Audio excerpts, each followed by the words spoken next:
Okay, well, I'd just like to welcome everybody on behalf of the Office of the Dean. My name is Camila Cole, and we are so happy to have Geico here with us today to talk about opportunities they have and a little bit about what Geico has to offer.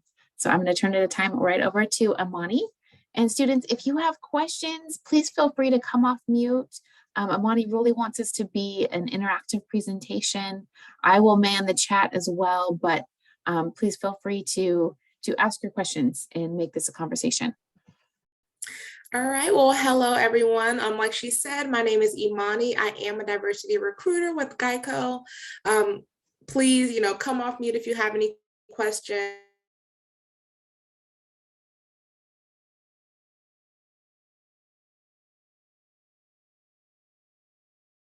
And any comments on the interview, because I know especially as college students waiting or even now going to just talk about that a little bit here. All right, so I'm just going to start off a little bit about myself as well as Geico. So like I said, my name is Imani White-Vincent. I'm a diversity recruiter. I've been with Geico for 3 years. I actually just celebrated my 3-year anniversary on Monday, so that is always really exciting. I went to Old Dominion University, which if you're not from Virginia, you probably have no idea what that is, but that is where I graduated from. I actually got a bachelor's in criminal justice, which has nothing to do with recruiting, but I definitely learned a lot. Some fun facts about me: I absolutely love to travel. I am planning on taking a bunch of trips this year, hopefully, if everything, calms down a little bit. I recently got married in October, and I have a border collie named Ace. That's like my child. I don't have any children. And then some facts about Geico as well. We were founded in 1936 by Leo and Lillian Goodwin. We originally targeted federal employees and enlisted military officers. And then a semi-fun fact, Geico actually stands for Government Employees Insurance Company. And that just kind of goes back to the fact that we were originally, focused on people within the government. All right, so now we got all that fun stuff out the way. So we're gonna focus on what we're here for today. So acing the interview.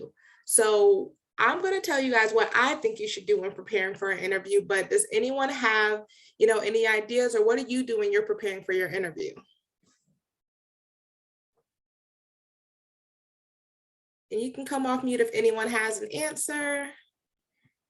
Oh, someone raised their hand. Some things I do to prepare for an interview is I'll look up, like I'll go on Glassdoor or something, and there'll usually be like comments about how to prepare, or like certain questions that they'll ask. So I'll look up like what they'll require, or like maybe some of their interview questions. So then I'll just have a mental preparation of what's expected of me. Yep, that's perfect. It is very important to be able to look up the company and kind of be familiar with it. So that is definitely a good idea. And then anyone else? I know everyone has something they do to prepare for an interview.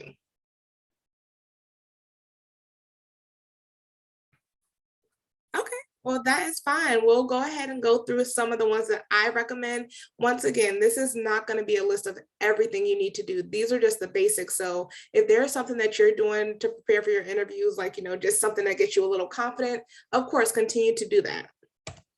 So one of the things that you want to do is know the product, and the product is you. When you're going into an interview, you're really selling yourself.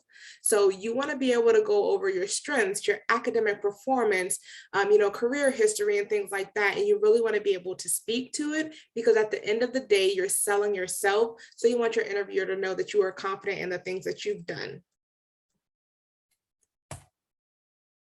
All right, just like you said, you want to research the position and the company. So you want to kind of dissect the job description. So when you're looking at it, if they're saying that you need to have great organizational skills, look back to your strengths so that you can kind of relate it. So, oh, well, in my previous job, I was tasked with doing 3 different things at a time, and this is how I managed it. It's always important to be able to look back at your experience and go ahead and, put that into the job to show them how you plan on actually doing well in this job going forward. All right. And then one thing that people don't think about is actually how you're answering the question. So you want to know the STAR method, which stands for situation, task, action, and result. So that's just going to make you be very specific when you're answering your questions. They're looking for specific pieces to your answer. So this is just going to kind of make sure that you're focused while you're going throughout it. And we will kind of go into a little bit more detail in the next slide about that as well. All right, and then just like you said as well, you want to review the common questions and answer them out loud. So that could be you just looking in the mirror and answering the questions by yourself, or something that may even be better, setting up some time with, maybe someone from your school or a friend who can kind of sit down and have a mock interview with you. Because the more you feel confident in those answers and be able to go through them, you're going to sound so confident during the interview. And I see someone has their hand raised, Sierra. Yeah, also, I wanted to answer your question when you first asked, but I was doing something. Another way to prepare for interview is also like going over scenarios, because I realized in one of my interviews I had, like up when I was back living in Texas, I went to Home Depot, and the guy, this is the first person that actually gave me the first person I actually interviewed, who interviewed me and was like, I want to give you feedback. And I was like, oh, and I appreciate him giving me feedback. And he was just saying you should practice when somebody give you scenarios, already have them scenario answers ready, because they're going to ask you different type of scenarios when you come to an interview, just to see, possibilities. But yeah. And that is perfect. That is a perfect example, because during interviews, they will ask for specific examples. And a lot of times people tend to kind of give, broad answers or just kind of an idea of what they would do. They want to hear experiences of things that you've already done, so that you can demonstrate that you will be able to do it in the job. So that is very important to kind of have those in your back pocket, so that when they're asking you those questions, you already know what you're talking about. Because a lot of times it is going to be hard to kind of come up with those things, on the spot, especially if it's something that you haven't done in a while. So, it is a good idea to have those in your back pocket. So thank you so much for that, Sierra. And then anyone else while we're going through here?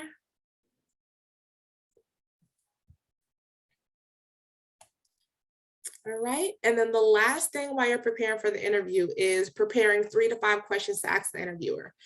A lot of times this is one thing, I personally interview people, and when they don't have questions, it's not something that I'm going to be like, oh, I'm not hiring them, but it definitely shows that, they haven't done any research, or they're not concerned about anything about the job. You really want to show that you're interested in the job, whether you're asking about what their goals are in the job, what the person likes about the job. You really want to have some type of question that shows that you're really interested. And depending on your question, that could actually be something that makes you stand out. And, be open. Your question can honestly be about the pay, because people know that, you're concerned about the pay. Don't be scared to ask those kind of questions. Ask the questions that you want to know, because at the end of the day, when you're going into a company, you want to know what you're getting into, just like they want to know what they're getting into, when they're hiring you. So feel very comfortable doing that. All right, and then going back to the STAR method that we just talked about. So once again, that's for situation, task, action, and results. So for situation, that goes right back to what you just said, Sierra. So having a description of a situation. So knowing exactly what you plan to talk about, so that when you're starting to talk about it, you're not just kind of coming up with something off the top of your head. You're like, okay, I know I did this situation. This is something that will be really good to hit on. And that's going to make sure that you're hitting on those strengths. So for instance, if I had a situation with a really hard customer, before I go into that interview, I kind of want to think, okay, so I had this situation with this really hard customer. What aspects can I bring out of that? So, okay, I was patient with that customer. I was able to de-escalate a situation. You want to kind of think those things through, so that when you're going through that interview, you're pulling out those strengths that, that are going to relate to that job and make you stand out as a great interviewer. And then next is the task. So once again, the task involved. So what did you do with that situation? The action, that's the strategy you developed to solve the situation, the action that you actually took. So once again, so I was patient with that customer, but how was I patient? What did I do? So when they were called and upset, I took the time to sit down, explain the situation with them. I made sure they understood exactly what was going on. And then after that, I kind of summarized the situation for them to make sure we were on the same page before moving on. And then we're going to go into that result. So after you did all of that, what was the outcome? And it doesn't always have to necessarily be a positive outcome. They know that every call or every situation isn't going to be positive. But the most important part is to show what you did to get to that result and be able to speak to it. And if it was a negative result, you want to be able to speak to how you may be able to do something differently in the future. So it's really important to hit all of these points so that they can kind of understand how you're going to work when you get into a job if they do hire you at their company. And then, of course, with each question, the interviewer wants to know that you are able to do the job along with a desire to do so. And then any questions or, any experience with using the STAR method? Yes, I have an experience. Every time I do have an interview, that they always ask, like you said, a situation that would occurred when like a customer may cuss you out or be rude. They always ask like, how would you handle the situation? And like working in retail, working anywhere, honestly, you can always provide a situation where you had to de-escalate a situation with yourself and with the customer. So like you said, using the STAR method there, I didn't really know we had a method for it, but I was using that. And also the ask questions. I do ask a lot of questions, and they say not to ask about how much you're going to make, but it's also good to just, like you said, ask what I'm gonna be doing. How do the other people who work there, how does that allow you to be involved? It's just, really good there. Yeah, and that's great that you are already using it without even knowing what it is, because that's exactly what we're looking for when we're in an interview. So there's a lot of different names for it, but the STAR method is like maybe the most well-known. So it's definitely good that you are already hitting all those points without even knowing exactly what you were doing. So I think it is very important to, be aware of it and, keep using that, because that's going to make you stand out and seem very focused in the interview. Right, and then any other questions or anything? All right. And before I actually leave this page, I did kind of want to speak on this last sentence here. So they're looking for the fact that you're able to do the job, but also the desire to do so. So that's something that's also, very hard to show in an interview sometimes. Not only that you can do the job, but you're passionate about the job. You're looking forward to doing this job. So you also want to just make sure during your answers, you're speaking very positively of the job. You're not being negative, because they want to know that when you come into the job, okay, she can do the job, but she's willing to put in that additional work. She's, if things go bad, she's not just going to leave because it's just a job. She's passionate about this and she wants to continue doing it. So that's definitely going to make them, say, okay, well, she's standing out a little bit more, and, that can help you get a job. All right, and now when we're going into the interview, the first thing, you want to be at least 10 to 15 minutes early. This is whether it's going to be in person or virtually, because you never want the interviewer to beat you there. So for virtual, being 10 minutes early is just making sure that you don't have any problems with your connection. If you have some type of presentation, you want to make sure you have that pulled up, because at the end of the day, there's things that are always going to happen that are going to hinder you, whether that's you're heading there and you're in traffic, or virtually and your computer's not working. So you want to make sure you're setting yourself up for success and you're not getting there late, because even though it could be out of your control, it can kind of leave a bad taste in the interviewer's mouth. So you just kind of want to try to avoid that as much as possible. And then in the interview, you want to put on a good face. So that's going to be being friendly, alert, courteous, and enthusiastic. So the first thing in an interview is, being friendly, smiling during the interview, showing them you're excited to be there. Because at the end of the day, an interview can be so mundane, kind of just, sitting there, not having a good time. You want to, show them your personality, show them that you're not just here answering the questions and then you're ready to go. Show them who you are, because at the end of the day, if they hire you, you're going to be on a team with them. So you want to make sure that you're connecting in some way. Being alert, paying attention to the questions they're asking, making sure that you're tailoring your answer to the questions they're asking. Courteous and enthusiastic. Enthusiastic is, once again, just kind of being friendly and excited to be here. That's really going to make you stand out. Then you want to relax, be yourself, and once again, be positive. And when I say relax, of course, we don't want you to just kind of sit back and you're like just chilling and not paying attention. You know, you still want to be focused, but you don't want to be tense, because we can tell when you're overly nervous and, you know, you're tense and you're scared to answer the questions. At the end of the day, just like they're interviewing you, you're interviewing them. So you don't want to be overly nervous. You have this, you know, you have the capability to get this job. You're qualified for it. So at this point, you just want to show that you're qualified for this job. So you don't want to be overly nervous for that. Then you're just going to listen to the questions and be concise with your answers. And when I say listen to the question, that is the most important part.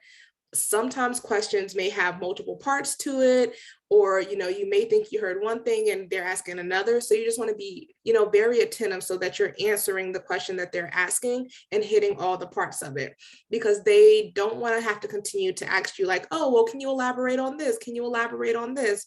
You want to make sure that you are putting your best foot forward at the beginning of that answer. And that's definitely going to make you stand out.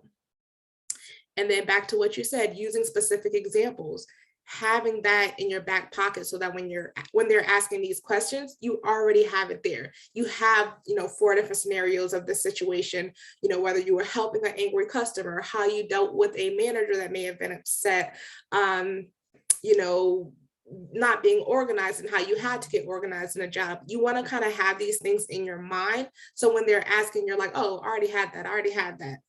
Because at the end of the day, we all have these situations already. So just being able to speak to it and show how you got through it, that's exactly what they're looking for. All right, and then any questions or comments or anything on this? Or, you know, when you're going into an interview, are you feeling, you know, friendly, and are you enthusiastic? Or are you kind of more laid back? Or what has your experience been going into interviews? So for me, I actually just recently did an interview for a company, and I was really nervous. So I showed up early so that I can, you know, think about the questions and prepare myself. But I actually ended up talking to my interviewer early, and we were like talking about personal things and like just laughing and talking. So she ended up tailoring my interview questions to those personal things that I told her, which made it more relatable. Like instead of asking those generic questions, she already knew some things about me. So the interview ended up being more of like a conversation instead of an interview. And she actually enjoyed me a lot more because I put more of my personality into the interview. So I think, you know, those are really great points you're making. Yeah, and I think that's great that you've actually had that experience, because, you know, going into an interview and being nervous, that's already stressful. So just being able to relax and be yourself in the interview, and they can see that, you know, that just makes it so much better. And the interviewer, like from our perspective, we're happy that we're connecting with you. That makes us want you on our team even more. So I'm so happy that you had that experience, and getting there early, I guess it helped you out. And then any other experiences or comments that you want to mention? I just feel like going into an interview, like the name interview itself is just so serious and stressful. So when you're talking to a complete stranger and you're trying to get a specific position or any position within that company, it's stressful already. Yeah. So it's kind of like if the interviewer makes it comfortable for you, or even if they don't, but you try to take the initiative to like smile more and, you know, make like jokeful comments, but like not too jokeful or not too playful, just enough to lighten the mood. I feel like that can make the interview go a lot smoother and less stressful. Yeah, and you're completely correct, because at the end of the day, even though, you know, interviewers, they're intimidating, you're nervous to go into it, at the end of the day, we're people. So we're still looking for that human connection. We still want to laugh with you. So, you know, you breaking the ice, that can really set you up, you know, for a really good interview going forward, because we're already feeling that connection with you. So we kind of just want to chat more rather than, you know, getting those hard hitting questions. So that can definitely help. And then I see Jayla, you have your hand up. You can come off of mute. I was going to add on to what Alexia said, like how to just be feeling so tense when you go into an interview. So my thing is, like, when I go to interviews, I just act like I'm just going to talk to another friend, but professionally. And then also, my main thing is, like, if we laugh about it, I know it's going to be a lot easier, making it a lot comfortable. So for my first interview ever, I was just like in a group interview. And the group interviews, I wouldn't say they're hard, but you also have to stick out. Like, it's multiple people. They're not letting you just sit there. You always have to speak first. I always speak first. I just have to. But I just told her I could make her laugh. I could, we just joke around, stuff like that. She told me to tell her a joke. I didn't have one, but it just stuff like that, just Yeah. making it more comfortable for everybody in the room. So. Yeah, and that's a really good point. So, just keep, being comfortable, being yourself, and it'll just make the situation a lot easier. And even just the way that you prep yourself prior to the interview. We have some people look in the mirror and kind of, just practice their questions. For me, which is going to sound crazy, but before I go into interviews, I do what's called the Superman pose, where I stand up, I put my arms on my hips and just kind of, I feel powerful before that. And I kind of just speak good things into myself to get excited about my interview. And it may sound crazy and it's probably a placebo, but for me, I feel like it works. So you just kind of have to get your groove to figure out what's going to work for you, what's going to make you feel good going into this interview. So you're not nervous, because like y'all are saying, once you break the ice, the interview is going to go well. They're going to like you. You're going to have a good conversation with them.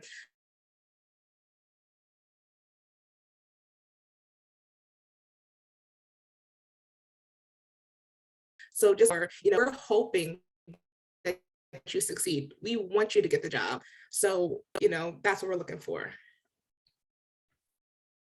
All right. And then anything else before I go on to the next slide?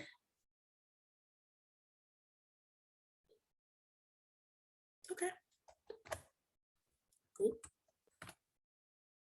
All right. So during the interview, you want to interview the interviewer. And I know that sounds crazy. And I know people are, you're already going into it nervous. So you don't want to do too much, that you may think that's going to make the interviewer mad or anything like that. But at the end of the day, when you're going to an interview, just like they're interviewing you and they want to know about you, you want to know about them. You want to know about the company that you're going to be working for, because this is a big commitment when you're going into a job.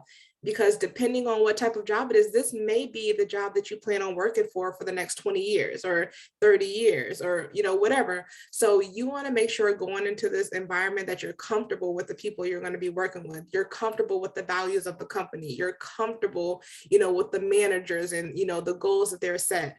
So you want to ask these questions so that you're 100% sure, that this is something that you want to get yourself into. So you want to ask about the day-to-day responsibilities. What am I going to be doing? What's expected of me? Who's going to be monitoring my progress? How is that, calculated? You want to ask about the career path from this position.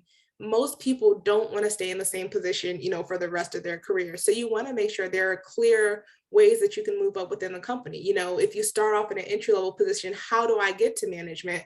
Or, how do I get to that next step? You want to ask these questions so that once you start this position, you can start kind of taking those steps to get to that next spot. So you're not stagnant in this position for, forever. And then ask them qualities of a strong candidate. You want to know what they're looking for. You want to make sure you are the person that they're looking for. And this is kind of a good way to kind of, sell yourself. If one of the things they say they're looking for, oh, we're looking for someone that has great time management skills. We're looking for someone who's a great public speaker. At that point, you can use that to say, oh, well, in college, I actually did, I used to be a speaker in my organization, or, I was in 5 clubs and I was actually the secretary. So I have great time management skills. You're just starting to sell yourself using the answers that they've already given you. And that's exactly what they're looking for. And then also the interviewer's experience with the company. How long have you been here? What has made you stay? Or even harder questions, what are some of the things you wish would be changed within the company? You want to ask those questions because you're really, looking to know.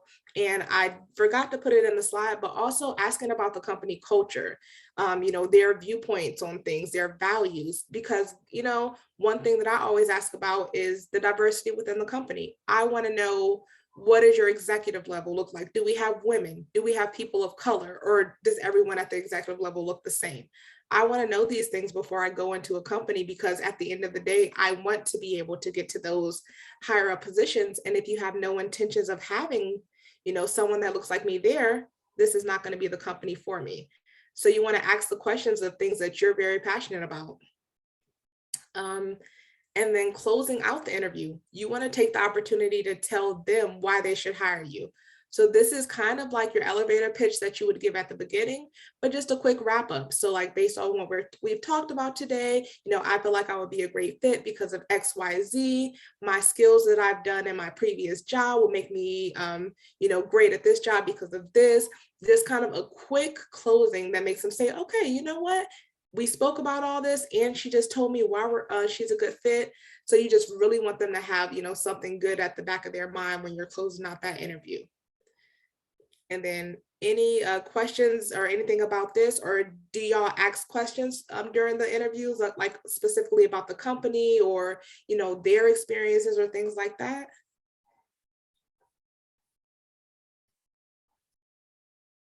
I would say I ask a lot of questions, especially wanting to know about company culture from someone who's worked their perspective. Because I feel like you can read a lot of things online, but also at the end of the day, it comes down to knowing firsthand experience from someone who works there. Exactly. That is 100% true. And then anyone else?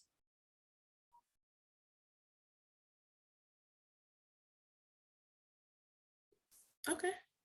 Yep, so we will move on. But yeah, just keep that in mind. Like, you don't have to be scared to ask these questions because you want to make sure that you feel confident in a company when you're finally taking that job. And like you said, Diamond, you can find a lot of things online, but how easy is it to put something online and then your company actually stands for another thing behind closed doors? So you want to be able to ask these questions to make sure what they're putting online and what they say their values are is what the employees are actually experiencing once they do get into the company. All right. And then after the interview, so you want to clarify the hiring timeline. So how soon are you guys looking to fill this role? How soon will I hear back from you? Just kind of ask those kind of questions so that you kind of know, so you're not just sitting there. If they have no intention of hiring for another month and you're waiting a week and think that's a long time, that's just not a clear expectation. So you definitely want to make sure you have that expectation prior to leaving the interview. And then after the interview, this is always a good thing. I do it for every interview I have. You want to send a thank you email. And in that thank you email, I always include, once again, why I think I would be a great fit for this job. So it usually just goes something like, thank you so much for interviewing with me today. I was so excited to learn more about your team and your company. I look forward to working with your team. I think I would be a great asset because of X, Y, Z. And then I ended, once again, I look forward to hearing from you soon. And just, it just keeps you on their mind. It shows, oh, she went one step above sending this thank you email after that interview, because some people don't do that. So that definitely does set you out and, gives you likelihood of success. And then after that as well, continue to apply for other roles and continue to network.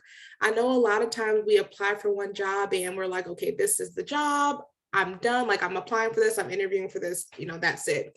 I always say continue to apply for other jobs, because at the end of the day, if the first company that you're excited about, they offer you the job, you can still take it. But if they don't, now you have these other options as backups. And of course, you're not just going to keep applying for all these random jobs, like just random things. You still want to be very intentional with your search and where you're applying for, but just make sure you have those other options in your back pocket, just in case you don't get your first choice. And then once again, continue to network. That could be whether that's on LinkedIn or if it's more in person and you're just meeting people out, just continue to talk to people, learn about new jobs, learn about different fields, because you may see the job that you thought was your number one job isn't even the number one job anymore, because now you're learning about other companies, you're learning about different positions. So just continue to do the same things you were doing prior to this interview. And then once you actually lock in that job, then at that point you can stop applying, but always continue to network, because that'll definitely open up new opportunities. All right, and then I did want to just do a quick slide for virtual interviews. Of course, all interviews will still follow all the same tips that I just kind of discussed at the beginning. But as far as virtual interviews, it's a little bit different because of course you're not necessarily face to face, you're just on camera. So you want to keep your background uncluttered. So, you know, try to make sure there's nothing crazy in your background, no pile of clothes. Just kind of keep it simple. And then I see Diamond, you raised your hand. So you could go off mute. Yeah, because just now that you mentioned virtual interviews, are a lot of companies still doing virtual interviews? Yeah, a lot of companies are still doing virtual interviews. And I will say one reason that they are is a lot of companies since the pandemic, they're actually keeping their companies 100% remote. So now because of that, they're actually hiring people that don't even, you know, live in the same city or state as them. So a lot of companies are just keeping it remote at this point. Okay, that's cool to know. Thank you. Of course. Yep. And then with a virtual interview, you still want to dress professionally, even though you're not going into the office. We always tell people dress professionally head to toe, but at least, you know, the part that they can see, that's at least the part that you want to be professional for, because they're still looking at that. They still want to know, you know, if you're going into meetings after you get hired, how are you going to dress? Or if we do have to go back in person, how are you going to dress? So you still want to give off that professionalism just so they can see, okay, you know, she looks the part for this job. And then interview in a quiet area with reliable Wi-Fi. You know, if you have kids or you have dogs or you have TV in the background, like you want to make sure as much as possible you have all of that out the room, you have it quiet, because they want to see also that when you do get the job, you have an area that you can focus in. You have an area that will be quiet and you can focus on your job without distractions. And then once again, that's just, you know,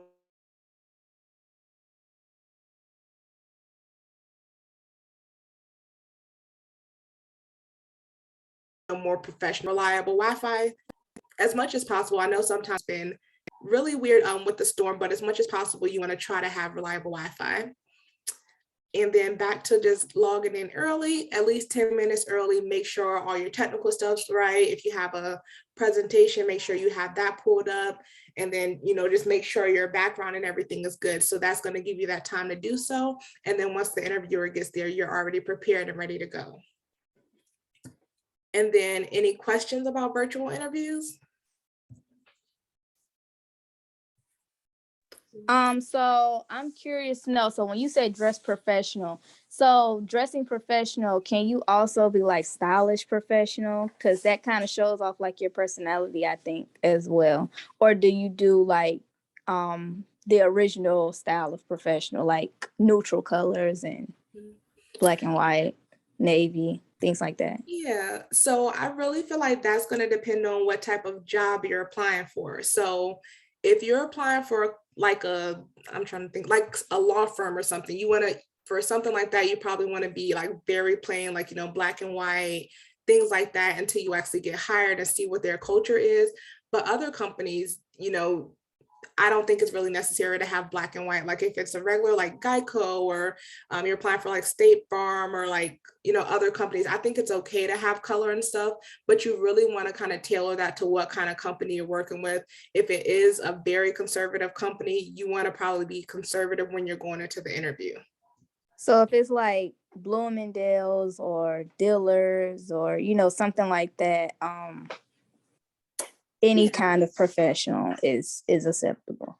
Yeah, I think something like that, actually being fashionable may actually make you stand out a little bit more because they're actually selling clothes, and that can act like if you're working in the store and you're selling clothes to people, showing that you're fashionable, that can help you sell clothes because they're like, okay, I like the way you wore that, so you might be able to help me pick out a cute outfit.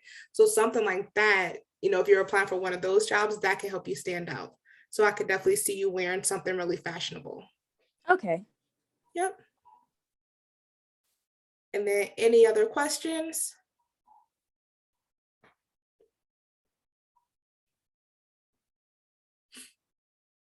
And then I did want to ask, so what has been your, like everyone's experience with virtual interviews? Do you prefer virtual interviews over in person, or you really, you know, don't really have a preference?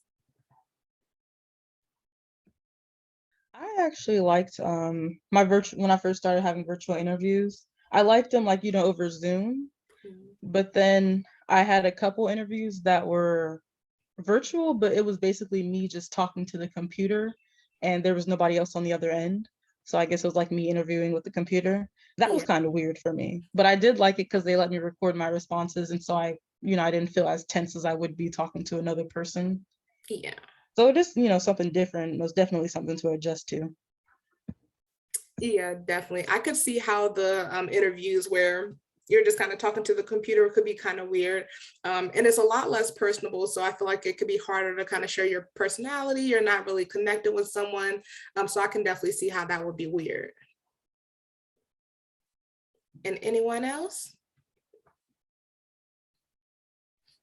I don't really have a preference. Okay.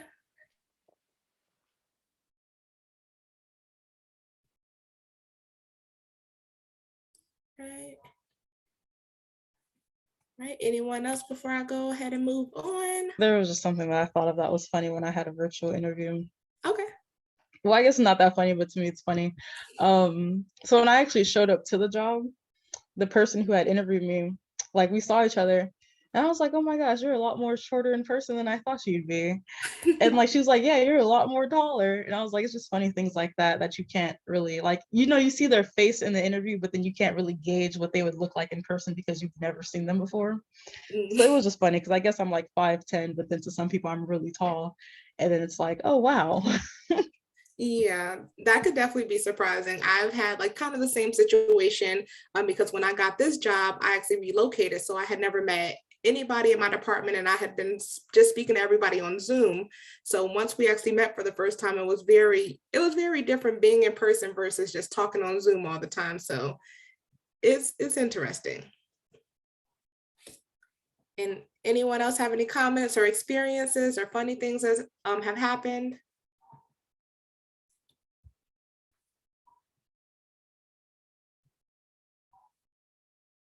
Okay. All right. So we've talked about, how to ace the interview and, really what you want to do when you're going into it. But of course, I am still from Geico. So I do want to talk a little bit about Geico before we wrap it up. So these are the positions that I'm specifically hiring for at this time. We have our leadership development program and our business leadership summer internship. So both of these programs are really focused on getting people that have some type of leadership experience who are looking to develop that a little bit further.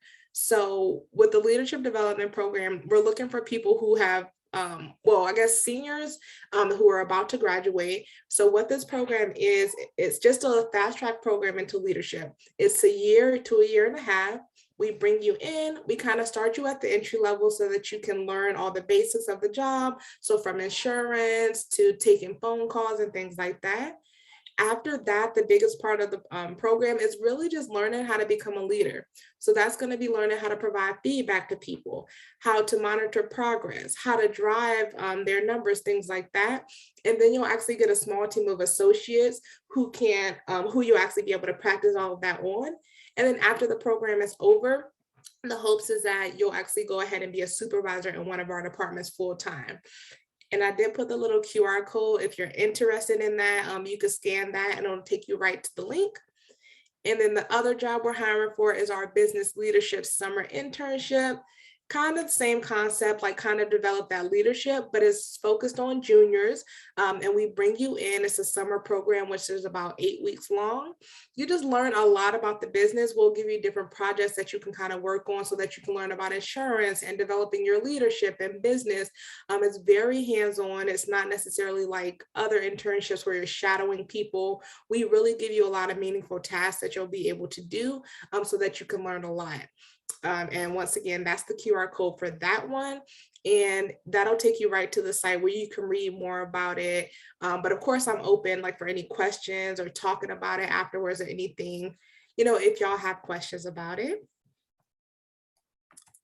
All right, and then a little bit about Geico, because I know for me personally, diversity and just, what the company is doing to build a lot of inclusion is very important to me. So on all of my presentations, I always try to include something about our ERGs, what we're doing, to build that inclusion. So our ERGs were developed to provide associates support, resources, and a greater sense of belonging. From networking to helping achieve career goals, ERGs are a valuable resource for impactful growth and development. So I personally love our ERGs, and I'll go to the next slide that actually shows which ones we have. But really, a lot of times what I used to think that the ERGs were is it was dividing people. Like I'm thinking, okay, for Go Bold, there's only going to be people that are Black. For, Familiar, there's only going to be, people who are Hispanic. But one thing that Geico has really done is made sure that we're not dividing people. We're making people from all different aspects of life, come into these groups, and we're really just learning about each other, how to deal with each other, about different cultures. We're, looking at, books, from different cultures, and it's really, giving people a new light and learning a lot. So I definitely enjoy our ERGs. And then another aspect that I think is important for any company, especially, bigger companies who are making a lot of money, is giving back. So in 2020, we don't have our 2021 numbers yet, the final, but for 2020, Geico actually raised and donated $17 million to our different organizations. And one great thing about Geico is they don't necessarily choose all the organizations that we're going to give back to. They listen to their associates. So we actually, recommend like, oh, well, I really want to be involved in the lupus organization, and I'm passionate about that. So I'm going to donate, and Geico will actually match that because they really care about what their associates care about as far as giving back. All right. And that is all my spiel about Geico. I just like to throw a little bit in there because I think those things are important to know about Geico. And then we also do have entry-level jobs that I didn't put on there, but I can definitely provide additional information if you are interested.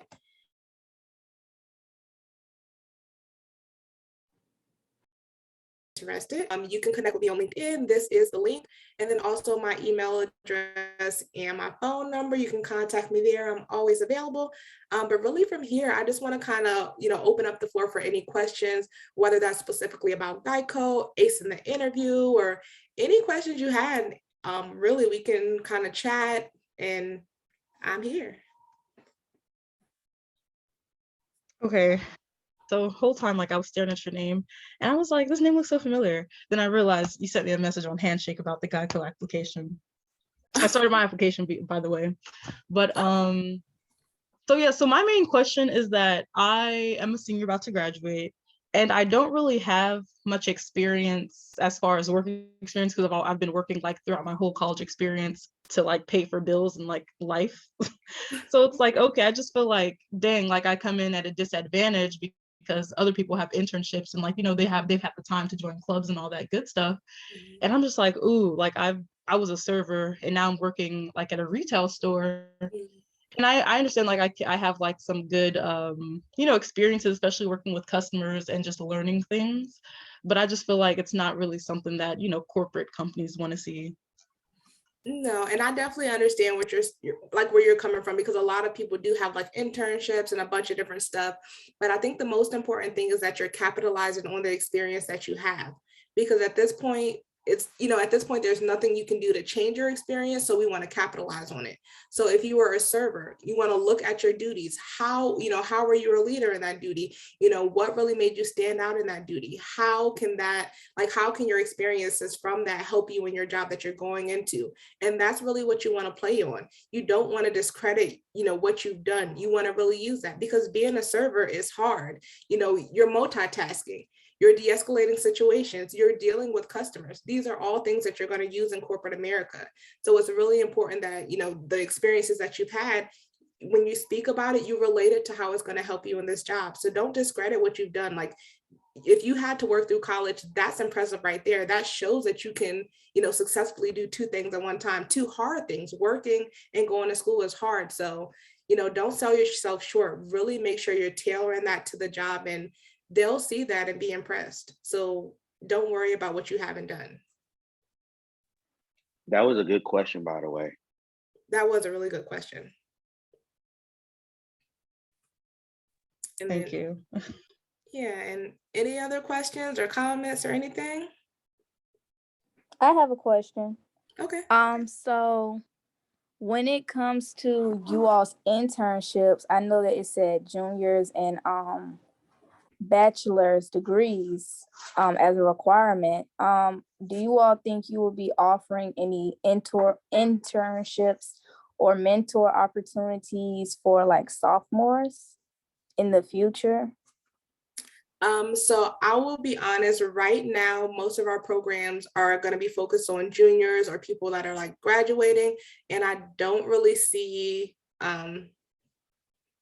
as far as I know, they're not really opening up any other opportunities. So what I would do, unfortunately, I can't help you with Geico, but I would really just kind of research companies who are specifically looking for looking for sophomores and things like that. And, reach out to me. I have connection to other companies. I can still kind of help you look for it. But unfortunately with Geico, they're really looking for juniors and above, unless it's for the entry-level jobs. And I don't discredit entry-level jobs at all, but if you're specifically looking to move up faster, that's not where you want to start at. Okay, and I also have a question about so with the whole Geico lizard, is he like on the set? Like, do y'all see him?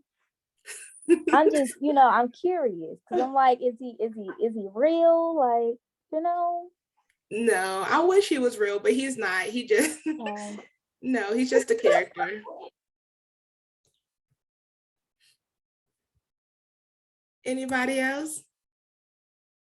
I was just trying to lighten the mood, No, no, I wish he wasn't. And when I first started, my first supervisor, he actually sounded just like the lizard. So whenever he would take my supervisor calls, people would be like, are you the gecko? Are you the Geico gecko? And he's just like, no. But people asked him like all the time.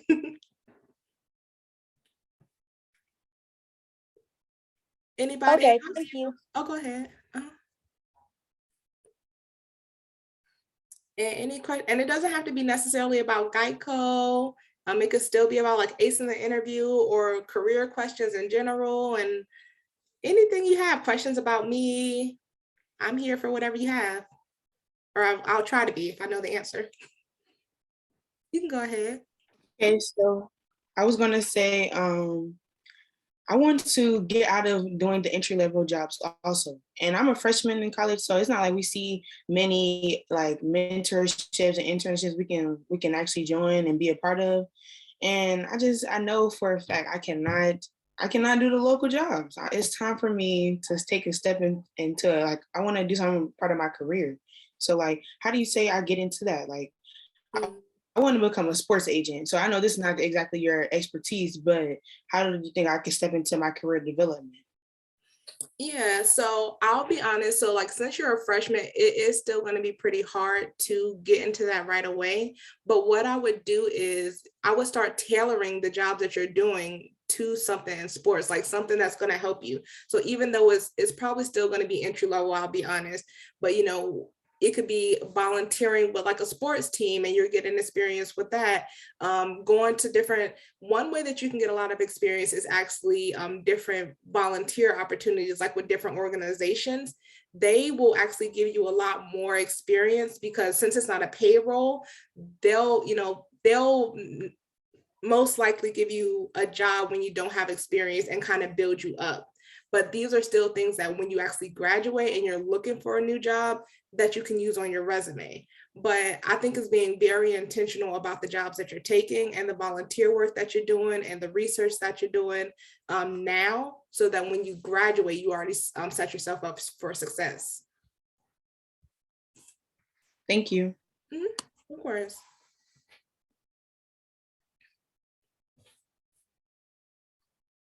Anybody else?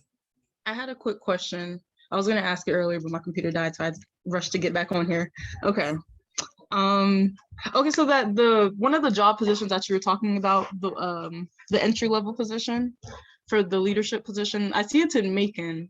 So say someone applies to that position and they get hired for it.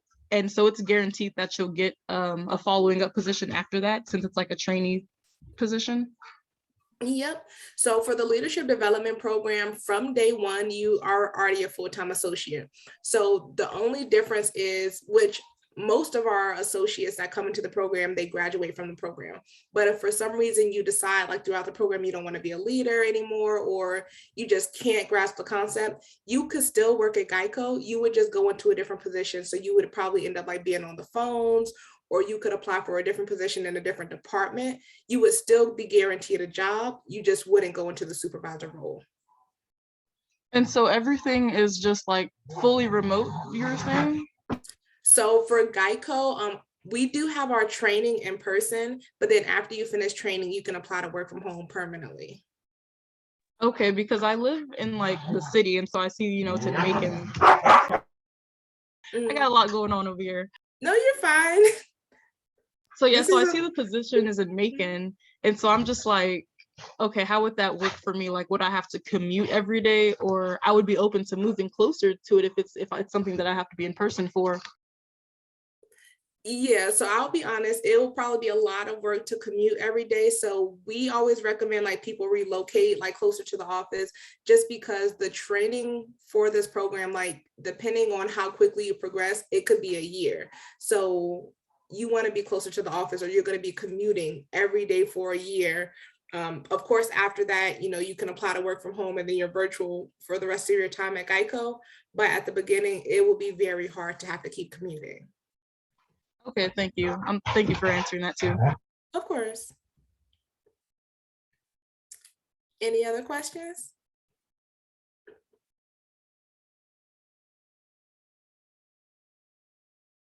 Anything, comments, questions, reactions?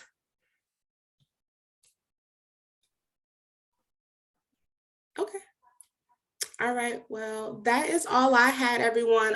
This QR code up here is my LinkedIn. If you scan it, it should take you right to my LinkedIn, and you could connect with me on there. Or if you don't have LinkedIn, here's my email and phone number. And, even if you're not looking for a job specifically at Geico, I still want to be a resource, whether that's, helping you with your resume, or you need some more interview tips or anything like that. Feel free to reach out to me, and I'll do as much as I can to help you.